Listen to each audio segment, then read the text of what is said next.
तो इस वीडियो के अंदर हम 3 टॉपिक्स पढ़ेंगे, हाइड्रोनेफ्रोसिस, यूरिनरी इनकॉन्टिनेंस और रीनोवास्कुलर डिजीज़। सबसे पहले हाइड्रोनेफ्रोसिस। इसमें क्या होता है, डिस्टेंशन हो या डायलेशन हो जाती है किसकी, रीनल पेल्विस की या कैलाइसिस से। हमारा जो किडनी है ना, यहाँ से आपको पता है रीनल पेल्विस से हमारा यूरेटर निकलता है, या तो यहाँ रीनल पेल्विस की या ये पैरामिड्स के बाद जो हमारा रीनल कैलाइसिस होती है ना, इसकी डायलेशन या जो भी डिस्टेंशन वगैरह हो जाए, इसे हम कहते हैं हाइड्रोनेफ्रोसिस। ठीक है, क्या यहाँ पे या तो पेल्विस की या रीनल कैलाइसिस की अगर डायलेशन वगैरह हो जाए तो उसे हाइड्रोनेफ्रोज कहेंगे। हाइड्रो मीन्स वाटर है और नेफ्रोज के मीन्स नेफ्रॉन या किडनी क्या है, तो इसका मतलब किडनी के अंदर अगर फ्लूइड वगैरह जमा हो जाए उस कंडीशन को हाइड्रोनेफ्रोज कहते हैं। ठीक है, इसकी वजह से ये क्या हो जाता है, डायलेशन हो जाती है पेल्विस की या कैलाइसिस की। अब इसकी जो है या पेल्विस की या कैलाइसिस वगैरह की डायलेशन क्यों होती है। ठीक है, या अगर कह लें कि इसमें जो है फिर किडनी के अंदर जो है फ्लूइड वगैरह क्यों जमा होता है, उसके अब हम काजेज पढ़ते हैं। ठीक है, यूजुअली काज पे यूरिनरी ट्रैक ऑब्स्ट्रक्शन।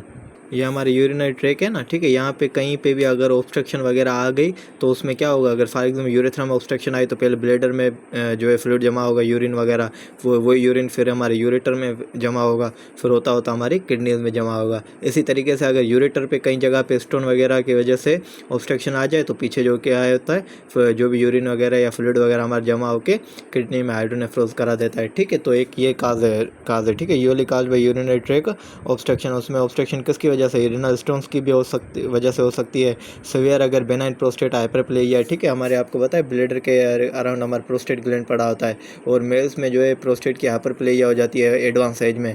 तो अगर वो हाइपरप्लेजिया हो जाए तो ब्लैडर की ऑब्स्ट्रक्शन हो जाती है, जिसकी वजह से भी जो है हाइड्रोनेफ्रोसिस हो सकता है। इसी वजह से कंजेनाइटल ऑब्स्ट्रक्शंस हो सकती है इसमें यूरिनरी ट्रैक में कहीं पे भी, तो उसकी वजह से अगर ऑब्स्ट्रक्शन की वजह से पीछे फ्लूइड जमा हो रहा होता है, इसकी वजह। इसी तरीके से लोकल एडवांस सर्वाइकल कैंसर है, ठीक है, फीमेल्स में सर्विक्स होता है ना, वहाँ पे अगर कोई कैंसर आ जाए तो वो वहाँ पे भी यूरिन का जो है आउटफ्लो होना रुक जाता है। ठीक है, सर्विक्स से, उसकी वजह से जो है क्या है, पीछे यूरिन जमा हो रहा होता है। ठीक है, इसके अलावा जो है अगर यूरेटर को कहीं भी इंजरी आ जाए, ठीक है, यूरेटर की इंजरी वगैरह आ जाए, ठीक है, तो उसकी वजह से भी जो है पीछे यूरिन वगैरह जमा हो सकता है।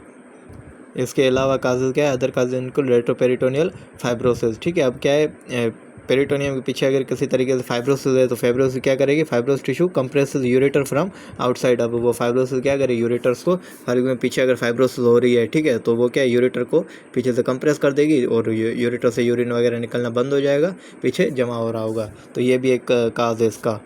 इसके अलावा वेजिको यूरेटर रिफ्लेक्स है जो हमने पढ़ा था।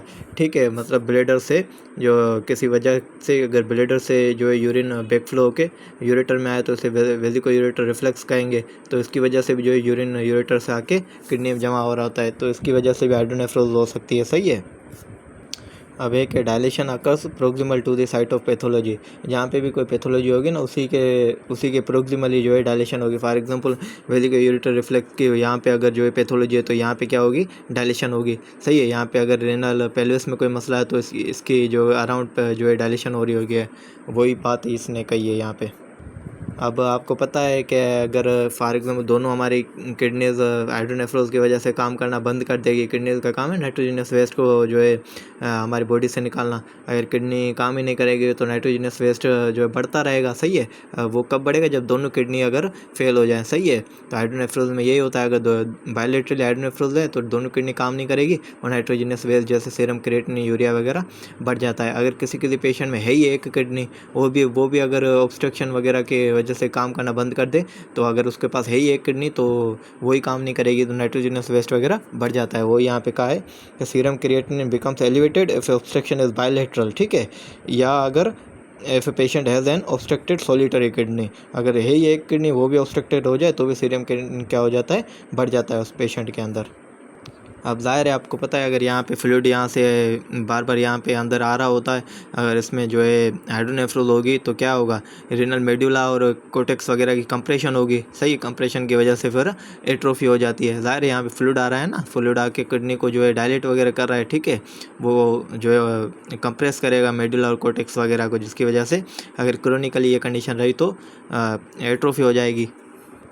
तो वही है कि leads to compression and possible atrophy of renal cortex and medulla. सही है, तो ये हमारा हाइड्रोनेफ्रोज है। हाइड्रोनेफ्रोज के रिलेटेड एक आपको पॉइंट याद रखना ज़रूरी है कि यूरिनरी हाइड्रोनेफ्रोज यूजुअली असिम्प्टोमेटिक, ठीक है, अनलेस इन्फेक्टेड। अगर किसी एक किडनी में है ना हाइड्रोनेफ्रोज है तो वो जो है असिम्प्टोमेटिक होगा पेशेंट, जब तक के कोई इन्फेक्शन वगैरह ना हो, क्योंकि ज़ाहिर दूसरी किडनी काम कर रही है, वो नाइट्रोजनस वेस्ट वगैरह को सारे को रिमूव कर रही होती है, ठीक है। तो दूसरी किडनी अगर बिल्कुल सही है तो एक किडनी में अगर हाइड्रोनेफ्रोज है तो बंदे को कोई सिम्टम वगैरह ज़ाहिर नहीं होते, अनलेस अगर यहाँ पे इन्फेक्शन ना हो जाए। इन्फेक्शन तो हो ही जाता है, आपको पता है। अगर फॉर एग्जाम्पल यहाँ पे कहीं ऑब्स्ट्रक्शन वगैरह है तो पीछे जो है यूरिन वगैरह निकल नहीं पाएगा और धीरे धीरे यहाँ पे इन्फेक्शन हो जाता है। बहरहाल याद रखें कि अगर यूरिन लेटरल हाइड्रोनेफ्रोज है तो वो तकरीबन असिम्प्टोमेटिक होती है, तो जब तक यहाँ पे कोई इन्फेक्शन ना हो जाए। हमारे पास यूरिनरी इनकॉन्टिनेंस। यूरिनरी इनकॉन्टिनेंस का मतलब ऐसे समझें कि यूरिन जो है हमारी बॉडी से खुद ब खुद निकल जाए। वह नॉर्मली तो ऐसे होता है ना, यूरिन हमारे कंट्रोल में होता है कि यूरिन हमारी बॉडी से निकलेगा या नहीं, पर यहाँ पे ऐसा क्या हो जाता है, कोई मसले ऐसे हो जाते हैं जिसकी वजह से यूरिन का निकलना हमारे कंट्रोल में नहीं होता और वो खुद ब खुद निकल रहा होता है। इसे हम कहते हैं यूरिनरी इनकॉन्टिनेंस। अब यूरिनरी इनकॉन्टिनेंस के टाइप्स क्या है, यूरिनरी इनकॉन्टिनेंस क्यों होती है, वो हम पढ़ते हैं, ठीक है। बहरहाल यूरिनरी इनकॉन्टिनेंस का मतलब क्या है, involuntary loss of the urine. Urinary incontinence के कुछ टाइप्स हैं, उसमें एक है स्ट्रेस इनकॉन्टिनेंस, ठीक है। अब स्ट्रेस इनकॉन्टिनेंस में क्या होता है, आउटलेट इनकॉम्पिटेंस हो जाती है। ये हमारा ब्लैडर है ना, ठीक है, ब्लैडर का आउटलेट आपको बनाता है, आपको पता है क्या क्या बनाता है। एक तो यहाँ पे यूरेथ्रा होता है, एक वो आउटलेट बनाता है, दूसरा यहाँ पे जो है इसके स्फिंक्टर्स होते हैं, वो इसके आउटलेट बनाते हैं। तो इसके आउटलेट के अंदर अगर कोई इनकॉम्पिटेंस आ जाए, आउटलेट मतलब या तो इसके स्फिंक्टर्स में या तो इसके यूरेथ्रा में अगर इनकॉम्पिटेंस आ जाए तो उसकी वजह से क्या होगा कि जो है यहाँ पे यूरिन रह नहीं पाएगा, वो इनकॉम्पिटेंट हो गए तो यूरिन यहाँ से लॉस चला हो जाएगा। अब हम देखते हैं कि इसके आउटलेट की इनकॉम्पिटेंस कैसे होती है।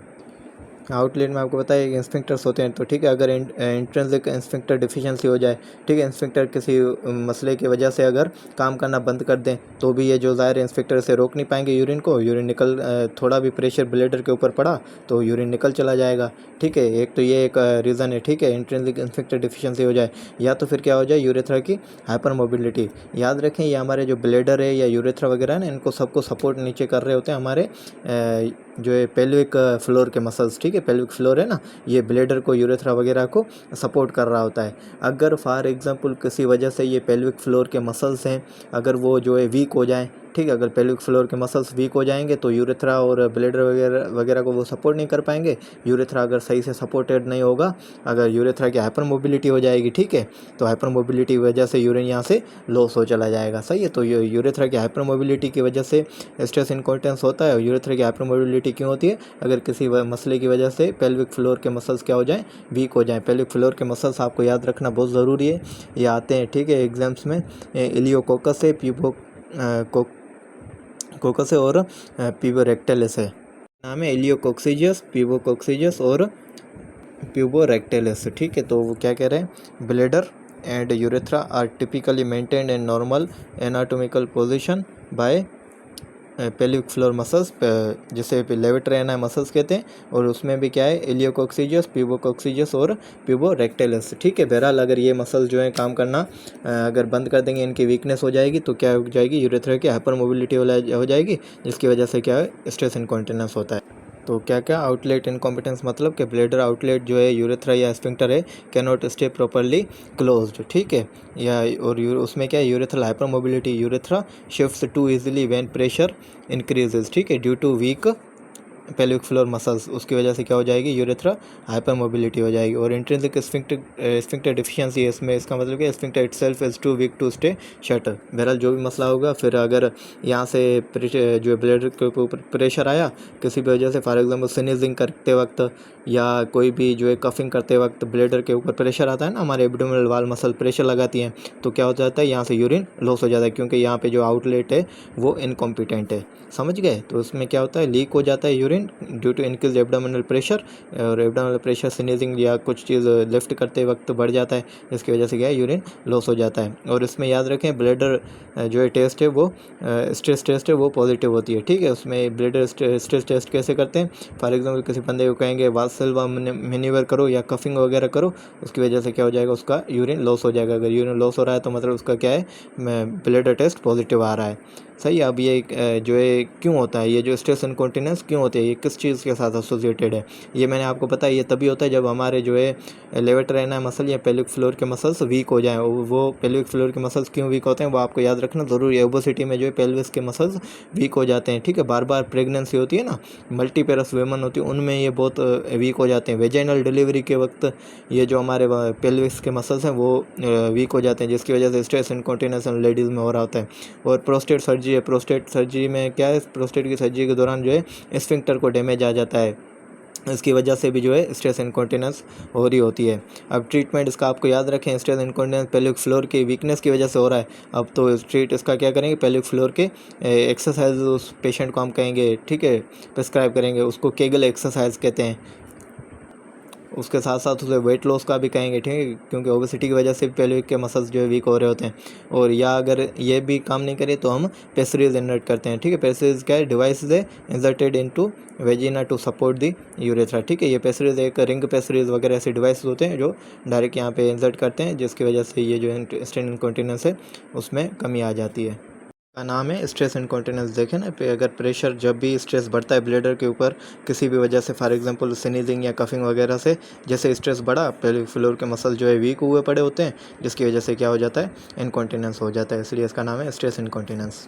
यूरिनरी इनकॉन्टिनेंस का दूसरा टाइप है अर्जेंसी इनकॉन्टिनेंस। इसमें क्या होता है कि स्ट्रॉन्ग अर्ज आती है पेशेंट को कि जल्दी जाके वॉशरूम में यूरिन करने की अर्ज आती है उसको, ठीक है। अब ये क्यों होती है अर्जेंसी इनकॉन्टिनेंस, ये होती है जब डिट्रसर मसल होती है ना, उसकी ओवर एक्टिविटी हो जाए, ठीक है। ये हमारा जो ब्लैडर है ये आपको पता है लाइंड बाय यूरोथेलियल सेल्स, ठीक है, जिसे यूरोथेलियम कहते हैं। सो यूरोथेलियम जो है ना, एपिथेलियम के नीचे जो है मसल्स होते हैं, ठीक है, वो क्या होते हैं, ये डिट्रसर मसल होते हैं। अगर वो मसल किसी वजह से, ठीक है, ओवर एक्टिवेट हो जाए, ठीक है, वो ज़्यादा जो है कॉन्ट्रैक्ट करने की कोशिश करें, तो फिर क्या होता है कि इनकॉन्टिनेंस हो जाती है, यूरिन खुद ब खुद निकल जाता है। किसी ऐसी कोई भी ऐसी रीज़न की वजह से अगर जो है डिट्रसर मसल की एक्टिविटी बढ़ जाए तो वो क्या करेगा, वो एक्टिवेट होकर कॉन्ट्रैक्ट करेगा और यूरिन निकलने की कोशिश करेगा। हालांकि हमारा ब्लैडर पूरा अभी तक जो है फुलफिल्ड भी नहीं है, ठीक है, आधा फिल्ड है, फिर भी जो है किसी ऐसे रीज़न की वजह से अगर मसल्स की एक्टिविटी बढ़ जाती है तो वो क्या कर देती है, इनकॉन्टिनेंस काज करा देती है, सही है। तो क्या डिट्रसर मसल या ब्लैडर वाल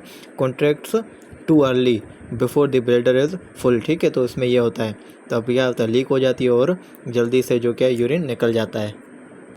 अब ये डिट्रसर मसल की जो एक्टिविटी बढ़ती क्यों है, ये किसी भी यूरिनरी ट्रैक इन्फेक्शन वगैरह की वजह से इसकी एक्टिविटी बढ़ जाती है। फॉर एग्जांपल जो है यहाँ पे अगर इन्फेक्शन वगैरह हो गया ना, तो वो क्या करता है, इस मसल्स के जो है वो स्टिमुलेट करता है और फिर उसकी एक्टिविटी बढ़ जाती है, जिसकी वजह से फिर क्या होता है, अर्जेंसी पेशेंट को फील होती है कि जल्दी जाके जो है यूरिन में करूँ।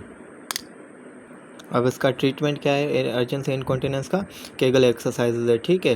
केगल एक्सरसाइज से आपको पता है क्या होता है, हमारे जो पेल्विक फ्लोर के मसल्स हैं वो स्ट्रेंथन होते हैं।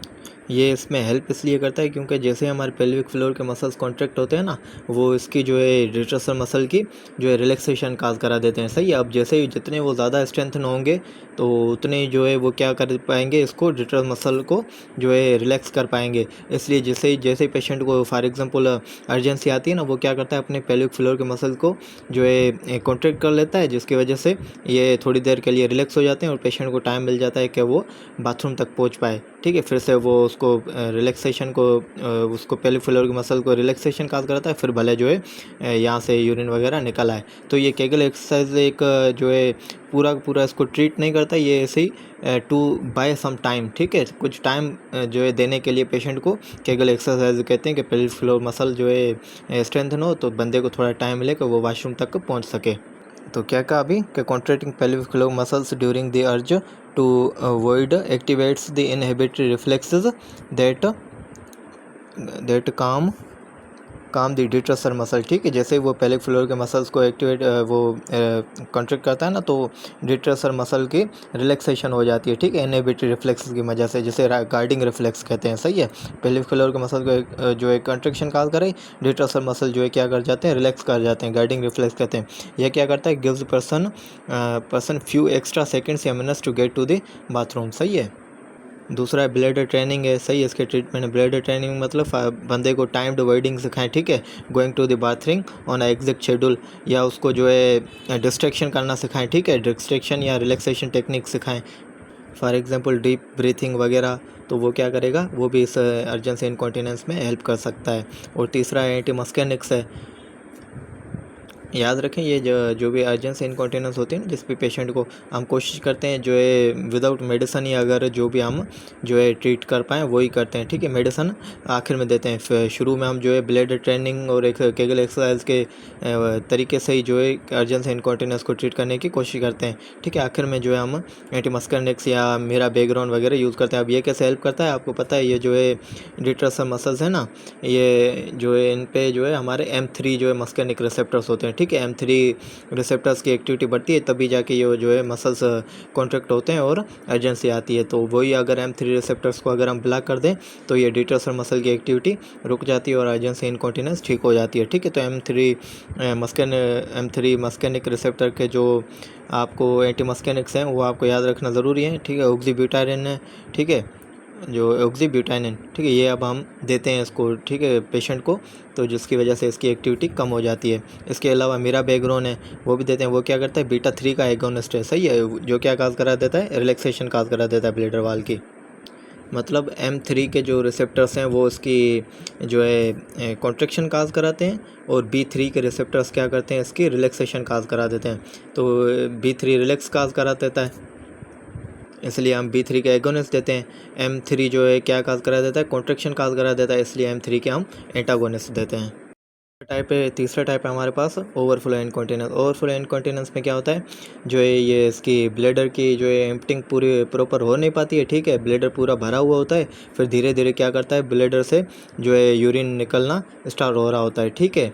अब ये क्यों होता है, जब कोई भी हमारा ब्लैडर एक्चुअली पूरे तरीके से एम्प्टी ना हो पाए, ठीक है। वो अब एम्प्टी क्यों नहीं हो पाता, जब हमारे जो डिट्रसर मसल है वो अपना काम करना छोड़ दें, सही है। फॉर एग्जाम्पल डिट्रसर मसल काम करना बंद कर दें, अगर वो सही से काम ही ना कर पाएँ तो ब्लैडर कॉन्ट्रैक्ट नहीं हो पाएगा यूरिन निकालने के लिए। तो डिट्रसर मसल अगर काम नहीं करेंगे, यूरिन वो ब्लैडर पूरा भरता रहेगा, फिर जितना पूरा भर जाएगा आखिर में फिर थोड़ा थोड़ा यहाँ से लॉस होता रहेगा, उसको हम कहेंगे इनकॉन्टिनेंस। अब हम देखते हैं कि डिट्रसर मसल अपना काम करना क्यों छोड़ते हैं। तो इसमें क्या है, इनकम्प्लीट एम्प्टिंग है, ठीक है, जो है डिट्रसर अंडर एक्टिविटी की वजह से या जो है ब्लैडर ऑब्स्ट्रक्शन की वजह से, सही है। तो क्या हो जाता है, एम्प्टिंग सही से हो नहीं पाती है, इसकी वजह से क्या होता है, लीक हो रहा होता है, ठीक है, ओवरफिलिंग की वजह से। और इसमें क्या होता है, post voidal increase post voidal residual on catheterisation और अल्ट्रासाउंड, ठीक है। अल्ट्रासाउंड वगैरह पे जब हम देखते हैं ना तो हमें जो है क्या मिलता है, यूरिन निकालने के बाद है ना पोस्ट वाइडल वॉल्यूम हमें बढ़ा हुआ नज़र आता है, ठीक है। फॉर एग्जांपल किसी पेशेंट ने जो है अभी यूरिन किया है फॉर एग्जांपल, और फिर हम उसका जो है अल्ट्रासाउंड वगैरह में लेंगे ना तो फिर भी वो क्या है, पोस्ट वाइडल वॉल्यूम बढ़ा हुआ नज़र आएगा हमें। क्यों, क्योंकि उसने पूरा यूरिन निकाल ही नहीं लिया है, क्योंकि ये जो डिट्रसर मसल है ना ये सही से काम ही नहीं कर रहे थे। अब ये जो है होता क्यों है, ठीक है, ओवरफ्लो इनकॉन्टिनेंस के रीज़न क्या है, सही है। एक तो ये डायबिटीज़ वगैरह की वजह से हो सकती है, ठीक है। डायबिटीज़ में आपको पता है क्या है, ऑटोनोमिक जो है नर्वस सिस्टम की है वो क्या होती है, न्यूरोपैथी हो जाती है, ठीक है। न्यूरोपैथी की वजह से जो है डिट्रसर मसल सही से काम नहीं कर रहे होते, क्योंकि ज़ाहिर है अगर नर्व्स ही डैमेज हो जाते हैं डायबिटीज़ की वजह से, आपने पढ़ा होगा, सही है, न्यूरोपैथी काज होती है। तो ऑटोनोमिक न्यूरोपैथी की वजह से जो है क्या होता है, डिट्रसर मसल जो है सही से एक्टिवेट नहीं कर पाते नर्व्स से, तो इसलिए ये जो है कॉन्ट्रैक्ट नहीं हो पाता। तो एक ये डायबिटीज़ इसका रीज़न है। दूसरा इसका स्ट्रेस इनकॉन्टिनेंस का रीज़न है अगर ब्लैडर की आउटलेट ऑब्स्ट्रक्शन हो जाए, ठीक है। For example benign prostate hyperplasia हो जाए, ठीक है। अगर फॉर एग्जांपल यहाँ पे जो ब्लैडर है उसकी हाइपरप्लेजिया हो गई है तो अब क्या होगा, ज़ाहिर है शुरू में तो ये हमारा जो है डिट्रसर मसल जो है फुल जो फोर्स से कॉन्ट्रैक्ट करने की कोशिश करेगा, जैसे यूरिन यहाँ से निकल जाए, ठीक है। शुरू में तो ये सही काम कर रहा होगा, सही है, डिट्रसर मसल ज़्यादा फोर्स से लगा के यूरिन को निकालता रहेगा, शुरू में तो ये ठीक होगा। जितनी कंडीशन ज़्यादा देर तक रहेगी, जितनी बेनाइन प्रोस्टेट हाइपरप्लेजिया या किसी भी वजह से अगर आउटलेट की ऑब्स्ट्रक्शन ज़्यादा रहेगी, धीरे धीरे जो है ये डिट्रसर मसल काम करना बंद कर देंगे, वीक हो जाएंगे, ठीक है। अगर डिट्रसर मसल वीक हो गए फिर क्या हो जाएगा, ओवरफ्लो इनकॉन्टिनेंस हो जाएगी, डिट्रसर मसल काम ही नहीं करेगा, ब्लैडर भरता पूरा ओवरफ्लो हो जाएगा और फिर आखिर में क्या होगा, इनकॉन्टिनेंस हो जाएगी। तो जो क्या है, ब्लैडर आउटलेट ऑब्स्ट्रक्शन भी एक काज है और न्यूरोपैथी भी एक काज है इसका, ठीक है। और उसके अलावा जो है स्पाइनल कॉर्ड इंजरी है, ठीक है, मल्टीपल स्क्लेरोसिस वगैरह हो गए, उसमें भी आपको पता है जो है नर्व्स वगैरह डैमेज हो जाती हैं। और अगर ज़ाहिर नर्व्स वगैरह डैमेज हो जाएंगी तो फिर क्या होगा, वो नर्व्स इसको मसल्स को स्टिमुलेट नहीं कर पाएंगी टू कॉन्ट्रैक्ट। तो किसी भी तरीके से या डायबिटीज़ हो या मल्टीपल स्क्लेरोसिस या किसी भी वजह से स्पाइनल कॉर्ड इंजरी, अगर किसी भी वजह से नर्व्स वगैरह डैमेज हो गई तो डिटर्स मसल काम नहीं करेंगे और ओवरफ्लो इनकॉन्टिनेंस हो जाएगी। तो ये 3 रीज़न्स है इसके। इसको ट्रीट कैसे करेंगे, फॉर एग्जाम्पल डिटर्स मसल काम नहीं कर रहे हैं ना, तो उस पेशेंट को हम कैथेटराइजेशन कर देंगे, ठीक है। कैथेटर डालेंगे, कैथेटर इंसर्ट करेंगे, कैथेटर फिर क्या करेगा, ऐसे यूरिन को सारा जो है बाहर निकाल देगा, सही है। और इसके अलावा अगर फॉर एग्जांपल जो है किसी पेशेंट को बेनाइन प्रोस्टेट हाइपरप्लेजिया की वजह से अगर जो है इनकॉन्टिनेंस है, अब जाहिर है अगर यहाँ पे प्रोस्टेट हाइपरप्लेजिया करेगा, हमें उसको इंसर्ट करने की कोशिश करें कैथेटर तो जाएगा ही नहीं यहाँ से, क्योंकि जाहिर है ये जहाँ पे जो है ना प्रोस्टेट की हाइपरप्लेजिया हुई पड़ी है वो उसको ब्लॉक कर रहा है रास्ते को, तो कैथेटर इंसर्ट ही नहीं हो पाएगा। तो उसकी वजह उसमें हम कैथेटराइजेशन नहीं करते, उसके हम अल्फ़ा ब्लॉकर्स दे देते हैं, ठीक है। टेम्सिलोसिन वगैरह है ना, वो क्या कर देता है, इसको रिलैक्स करा देता है, इसको प्रोस्टेट को। प्रोस्टेट ग्लैंड है ना यहाँ पे जो, उस पर जो होते हैं अल्फ़ा 1, उसके स्मूथ मसल्स पे होते हैं अल्फ़ा 1 रिसेप्टर्स, ठीक है। तो अगर उसके अल्फ़ा 1 रिसेप्टर्स पे के अगर हम ब्लॉकर दे दें, ठीक है, या अल्फ़ा के किसी भी नॉन सेलेक्टिव भले अल्फ़ा ब्लॉकर्स दे दें, टेम्सिलोसिन तो अल्फ़ा 1 का सेलेक्टिव ब्लॉकर है, पर इनकेस अगर कोई भी अल्फ़ा ब्लॉकर दे देंगे ना तो क्या हो जाएगा, उसके स्मूथ मसल्स रिलैक्स हो जाएंगे और फिर क्या हो जाएगी, वो जो प्रोस्टेट होगा वो रिलैक्स होगा और फिर क्या होगा, यहाँ से यूरिन वगैरह पास हो जाएगा, ठीक है। तो बेनाइन प्रोस्टेट हाइपरप्लेजिया वगैरह में हम अल्फ़ा ब्लॉकर्स देते हैं। कैथेटराइजेशन वगैरह कब देते हैं, जब जो है हमारा यहाँ से डिटर्सर मसल काम करना बंद कर दें। हमारे पास टॉपिक है रेनोवास्कुलर डिजीज़। तो इसमें क्या है कि यूनिलेटरल या बायलेटरल रेनल आर्टरी स्टेनोसिस होती है, अगर किसी वजह से हो जाए, ठीक है, तो ज़ाहिर है अगर आर्टरी की स्टेनोसिस हुई है, ठीक है, यहाँ पे ये जो आर्टरी जा रही है ना रेनल की तरफ, अगर ये किसी भी वजह से स्टेनोस हो जाए, ठीक है, या जो उसे क्या कहें सिकुड़ जाए, ठीक है, तो उसमें क्या होगा, अगर रेनल परफ्यूजन कम हो जाएगी, ज़ाहिर है अगर ये आर्टरी स्टेनोसिस है यहाँ से ब्लड जा ही नहीं पाएगा। और याद रखें कि जब भी जो है रेनल परफ्यूजन वगैरह कम होती है, हमने पढ़ा था रेनिन एंजियोटेंसिन अल्डोस्टेरोन सिस्टम में कि जब भी रेनल परफ्यूजन कम हो तो क्या होता है, रास सिस्टम एक्टिवेट हो जाता है। ज़ाहिर है अगर रेनल परफ्यूजन कम होगी तो रेनिन ज़्यादा रिलीज़ होता है, ठीक है। अगर रेनिन रिलीज़ होगा तो फिर वो एंजियोटेंसिन 2 आखिर में आपको पता है रेनिन जो क्या करता है, एंजियोटेंसिनोजन को एंजियोटेंसिन 1 में कन्वर्ट करता है, फिर एंजियोटेंसिन 1 एंजियोटेंसिन 2 में कन्वर्ट होता है, इसी तरीके से, ठीक है, ये ऐसा रास वाला सिस्टम चलता है। तो क्या है, रेनिन अगर बढ़ जाता है तो एंजियोटेंसिन बढ़ जाता है, एंजियोटेंसिन बढ़ेगा तो वो क्या हाइपरटेंशन काज कराएगा, शायद। तो क्या हुआ कि रेनल आर्टरी की स्टेनोसिस की वजह से आखिर में क्या हो गया, बंदे में हाइपरटेंशन हो गया। तो ये है कि most common cause of secondary hypertension है एडल्ट से, ठीक है। जो एडल्ट में जो हाइपरटेंशन है ना, प्राइमरी तो उसका कोई भी रीज़न हमें पता नहीं है, ठीक है। सेकेंडरी में भी जो मोस्ट कॉमन है वो क्या है, रेनल आर्टरी स्टेनोसिस। स्टेनोसिस की वजह से हाइपरटेंशन क्यों हुई, आपको पता है, अगर स्टेनोसिस हुई तो किडनी में जो है परफ्यूजन कम हो गई, किडनी में फिर क्या हुआ, रेनिन रिलीज होना स्टार्ट हुआ, फिर रेनिन ने क्या किया, एंजियोटेंसिन की मदद से हाइपरटेंशन काज करा दी बॉडी में, ठीक है। तो ये सेकेंडरी हाइपरटेंशन हो गई। अब मेन काज क्या है कि भाई रेनल की आर्टरी है यहाँ पे, इसकी स्टेनोसिस हो जाए, इसके मेन काज क्या है, एक तो याद रखें कि ये जो एथेरोस्क्लेरोटिक प्लाक बन जाए, ठीक है। अगर यहाँ पे एथेरोस्क्लेरोसिस हो गई ना तो ये आर्टरी जो है क्या हो जाएगी, स्टेनोसिस हो जाएगी। देखिए ना यहाँ पे अगर एथेरोस्क्लेरोटिक प्लाक बन गया तो ये आर्टरी का जो ल्यूमेन है छोटा हो गया ना। अब जैसे ये प्लाक बढ़ता चला जाएगा तो क्या हो जाएगा, आर्टरी का ल्यूमेन ज़्यादा से ज़्यादा कम होता चला जाएगा। तो एक ये काज एक है रेनल आर्टरी स्टेनोसिस का।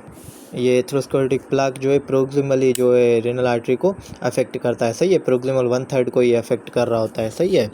तो क्या है, एथेरोस्क्लेरोटिक प्लाक की वजह से भी रेनल आर्टरी स्टेनोसिस हो सकता है, और ये प्रोक्सिमल 1/3 रेनल आर्टरी को अफेक्ट कर रहा होता है। और ये किसमें, ओल्डर मेल्स में और स्मोकर्स में जो है एथेरोस्क्लेरोटिक प्लाक का रिस्क जो है बढ़ जाता है, सही है। अब ऐसे मेल हों, ठीक है, जो स्मोकर्स हों, ठीक है, और ओल्डर एज हो, और उसके साथ साथ अगर उसकी जो है, अगर आपको क्वेश्चन में हिस्ट्री दी जाए कि भाई पहले इसको जो है स्ट्रोक भी हुआ था, या उसको जो है फॉर एग्जांपल एंजाइना का पेन वगैरह है, ठीक है, या हार्ट अटैक वगैरह इसको भी पहले लाइफ में होता रहा है, और उसमें अगर उन पेशेंट्स में अगर हाइपरटेंशन भी मिल रही है, तो ऐसे पेशेंट्स में अगर हाइपरटेंशन की भी हिस्ट्री है कि मतलब हमने मल्टीपल मेडिकेशंस दिए फिर भी उसकी हाइपरटेंशन ठीक नहीं हो रही है, तो समझ जाएं कि ये जो आज के बंदे में हाइपरटेंशन है ये रीनल आर्टरी स्टेनोसिस की वजह से, और उसमें क्या हो गया है, रीनल आर्टरी में एथेरोस्क्लेरोटिक प्लाक बन गया है। क्योंकि ज़ाहिर है अगर उसको जो है पहले भी लाइफ में स्ट्रोक हुआ है तो मतलब सेरिब्रोवास्कुलर डिजीज़ है, या उसको फॉर एग्जांपल अगर जो है हार्ट अटैक भी हो रहा है तो मतलब कार्डियोवास्कुलर डिजीज़ है, वहाँ पे भी जो है प्लाक्स वगैरह बन रहे हैं। तो इसमें जो हाइपरटेंशन हो रही है और वो जो है मेडिकेशन वगैरह से भी ठीक नहीं हो रही, तो समझ जाएं कि ये हाइपरटेंशन किसकी वजह से थी, रीनल आर्टरी स्टेनोसिस की वजह से थी।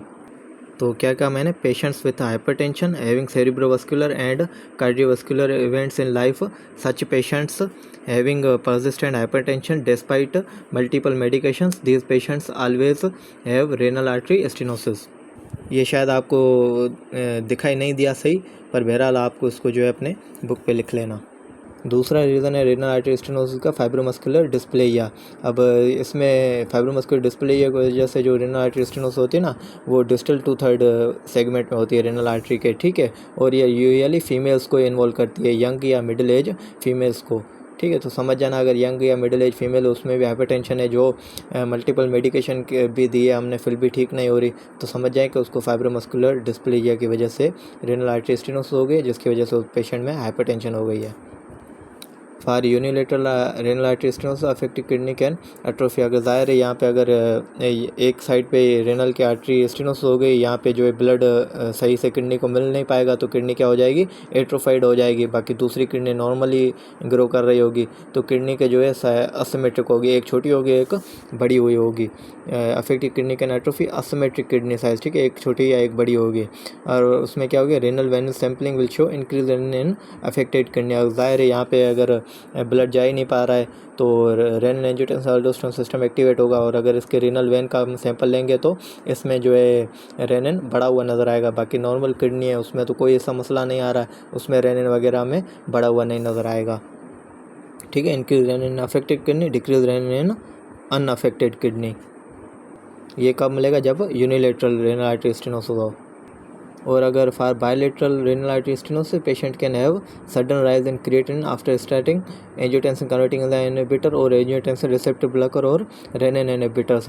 अगर बायलेटरल रेनल आर्टरी स्टेनोसिस है और उनको अगर हम ये एस इनहिबिटर्स या ARB वगैरह देंगे ना, तो उनका जो है क्रिएटिनिन वगैरह सडन राइज हो जाएगा। अब ये क्यों होगा, ये इसलिए होगा क्योंकि in bilateral renal artery stenosis both kidneys depend on angiotensin 2 to maintain GFR।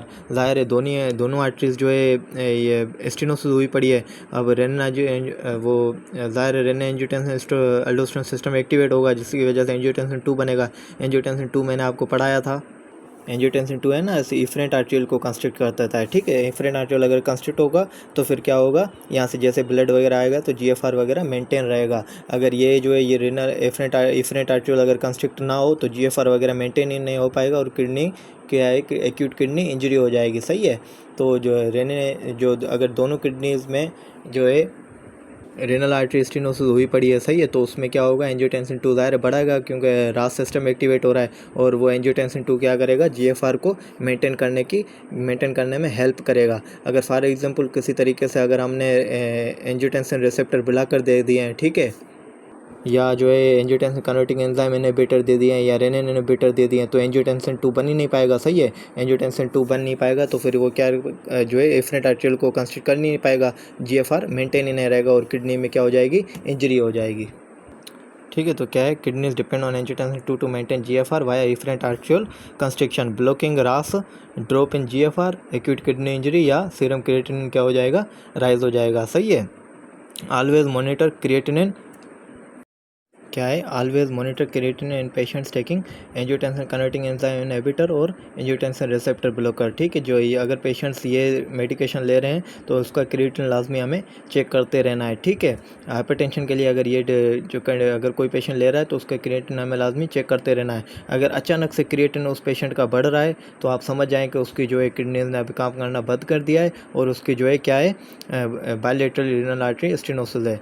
Bilateral renal artery stenosis में अगर ये लेंगे तो क्रिएटिनिन क्यों बढ़ेगा, अभी मैंने आपको बताया है, क्रिएटिनिन इसलिए बढ़ेगा क्योंकि जो है हमारे ये इफरेंट आर्टरियल जो है कंस्ट्रक्ट रह नहीं पाएगा, GFR कम हो जाएगा क्योंकि एंजियोटेंसिन 2 कम हो गया ना, एंजियोटेंसिन रिसेप्टर ब्लॉकर हमने लिया है यहाँ जो है एंजियोटेंसिन कन्वर्टिंग एंजाइम इनहिबिटर हमने लिए हैं तो एंजियोटेंसिन है ही नहीं, जो इफरेंट आर्टरी कंस्ट्रिक्ट रहेगा नहीं, जीएफआर कम हो जाएगा जिसकी वजह से क्रिएटिनिन वगैरह बढ़ जाता है। तो क्या है, for bilateral loss patients can have sudden rise in creatinine after starting an angiotensin converting enzyme और एआरबी और renin inhibitor due to interference on RAS mediated renal perfusion. अब ये रेनल आर्टरी स्टेनोसिस के पेशेंट्स जो है present कैसे करेंगे, ठीक है, सिवियर या रिफ्रैक्टरी हाइपरटेंशन के साथ प्रेजेंट करेंगे। फॉर एग्जांपल इन पेशेंट्स में क्या होगा कि आपको हिस्ट्री दी हुई होगी कि पेशेंट की जो है बीपी बहुत हाई है, फॉर एग्जांपल 160 टू बाय 120 पड़ा है, सही है, और उसको हमने मल्टीपल मेडिकेशन भी दिए हैं, फ्यूरासेमाइड वगैरह डायूरेटिक्स मुख्तलिफ किस्म के दे दिए हैं, फिर भी जो उसकी हाइपरटेंशन वगैरह कुछ भी ठीक नहीं हो रही है, तो आप समझ जाएं कि वो रेनल आर्टरी स्टेनोसिस का केस है। क्योंकि अगर किसी और वजह से अगर हाइपरटेंशन है तो नॉर्मली मेडिकेशन वगैरह देते हैं ना हम, डायूरेटिक एटीसी, तो उससे वो ठीक हो जाती है। अगर किसी भी मेडिकेशन वगैरह से ठीक नहीं हो रही है हाइपरटेंशन, तो समझ जाए वो किसकी वजह से, रेनल आर्टरी स्टेनोसिस की वजह से हाइपरटेंशन है। तो ये प्रेजेंट करेगा एज अ सिवियर या refractory hypertension, flash pulmonary oedema, सही है। अब जाहिर है इन पेशेंट्स में रेनल आर्टरी स्टेनोसिस की वजह से क्या है, रास सिस्टम एक्टिवेट है बहुत ज़्यादा। अब रास सिस्टम क्या काज कराता है आपको पता है, सोडियम और वाटर के जो है रिटेंशन काज कराता है, इसमें जो एल्डोस्टेरोन बनता है ना, इसकी वजह से वो क्या कराता है, सोडियम के रीअब्जॉर्प्शन कराता है। अब सोडियम, ज़ाहिर है सोडियम और वाटर की रीअब्जॉर्प्शन होगी तो क्या हो जाएगी, पल्मोनरी एडिमा होगी, क्योंकि ज़ाहिर है वो वाटर का लेवल बहुत ज़्यादा बढ़ा हुआ होगा ना ब्लड में। और इसके साथ साथ क्या होगा, एपिगैस्ट्रिक या फ्लैंक में ब्रूट मिलेगा। ज़ाहिर है अगर यहाँ से देखें ना, ये आर्टरी जो स्टेनोसिस हुई पड़ी है, सही है, तो यहाँ से जैसे ब्लड पास करेगा तो हमें एक किस्म की ब्रूट सुनाई देगी, ठीक है। तो फ्लैंक वाले एरिया पे अगर हम स्टेथ वगैरह रखेंगे तो हमें जो या एपिगैस्ट्रिक एरिया पे या फ्लैंक वाले एरिया पे हमें ब्रूट सुनाई देगी। ये जो ब्रूट है ना, ये हाईली सजेस्टिव है किसके लिए, रेनल आर्टरी स्टेनोसिस के लिए। अगर ये कहीं पे वर्ड आपको दिखाई दे जाए समझिए ना कि रेनल आर्टरी स्टेनोसिस की बात हुई है, ठीक है। पेशेंट्स विद रास में रेनल आर्टरी स्टेनोसिस में also have stenosis and other large vessels. ज़ाहिर बात है, क्योंकि ज़ाहिर है अगर रेनल आर्टरी में अगर स्टेनोसिस है, वो एथेरोस्क्लेरोटिक प्लाक की वजह से या भले फाइब्रोमस्कुलर डिस्प्लेसिया की वजह से, वो बाकी भी जो भी बड़ी आर्टरीज होगी उसमें भी ज़ाहिर एथेरोस्क्लेरोसिस या फाइब्रोमस्कुलर डिस्प्लेसिया हमें देखने में मिलेगी। तो किसी भी पेशेंट को अगर जो है रास है, ठीक है, तो उसके अदर वेसल्स में भी स्टेनोसिस मिलेगा। ये जो है हमारे रीनल पैथोलॉजी के सारे टॉपिक्स जो हैं वो कंप्लीट होते हैं। रीनल की पैथोलॉजी या कोई भी पैथोलॉजी है जो स्टेप 1 के रिलेटेड है, वो मैंने जो है पैथोमा से कवर किए।